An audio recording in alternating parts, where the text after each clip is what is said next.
Hello viewers, আসসালামু আলাইকুম। আমি ফাতেমাস মিরর থেকে। আজকে ছোট্ট একটি মিনি ব্লগ নিয়ে আপনাদের সাথে হাজির হলাম। কে কোথা থেকে আমার ব্লগগুলা দেখেন লাইক, কমেন্ট, শেয়ার করে পাশে থাকবেন। আজকের ব্লগটি ছিল আমাদের উত্তরাতে দিয়াবাড়িতে যাওয়ার একটি ব্লগ। আমরা যারা উত্তরায় থাকি তারা অবশ্যই দিয়াবাড়ি ছাড়া আমাদের আর কোনো উপায় নেই। তোমাদের সাথে কথা বলতে, বলতে আমার ছোট্ট পরীটাকে সাজিয়ে নিয়েছিলাম। তো আমি এর মধ্যে রেডি হয়ে গিয়েছি আজকে আ এবং গতকালে আমাদের ঈদের দিন খুবই গরম ছিল। ব্যবসা একটা গরম ওয়েদার, আ বাইরের ওয়েদার বৃষ্টি, বৃষ্টি ভাব।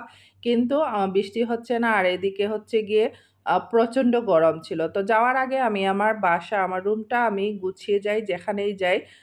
কারণ হচ্ছে আসার পরে আপনি কিন্তু ক্লান্ত থাকবেন। আর আপনার যদি একটা সুন্দর পরিবেশ থাকে রেস্ট নেওয়ার মতো তখন আপনার মনটা ভালো হয়ে যায়। এই তো তোমাদের সাথে কথা বলে বাসা গুছিয়ে তারপর আমি বের হয়ে যাব।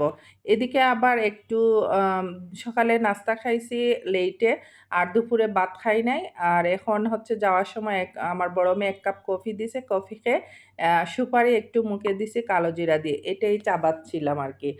তোমাদের সাথে কথা বলতে, বলতে এখন আমরা লিফটে চলে আসছি। লিফটে এসে আমি, আমার বড় মেয়ে, আমার ছোট মেয়ে আমরা লিফটে চলে আসছি। ওর বাবা লক করে তারপর সিঁড়ি বেয়ে নামছে। এদিকে আমি আর আমার বড় মেয়ে এক রিক্সায় উঠছি আর ওর বাবা আর আমার ছোট্ট পরীটা ওর বাবার সাথে এক রিক্সায় উঠছে।